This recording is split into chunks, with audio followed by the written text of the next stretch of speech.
నువ్వు బాధలో పడుకుంటే ఆయన నిన్ను ఎరగను అనుకున్నావా? నిన్ను పట్టించుకోడు అనుకుంటున్నావా? అలాంటోడు కాదండి నా యేసయ్య, అలాంటోడు కాదు. ప్రాణం ఇచ్చిన ప్రభు, తల్లి కంటే ఎక్కువ ప్రేమించిన ప్రభు.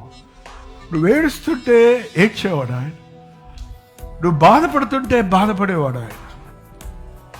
నిన్ను అందరూ ఎగతాళి చేస్తుంటే అందరిలాగా ఎగతాళి చేసేవాడు కాదు, అందరూ వదిలిపెట్టేసేవాడు కాదు. అలాంటి కాకపోతే యేసయ్య అసలు ఆయన కోసం బతకలేమంట. మనం అసలు బతకలేము.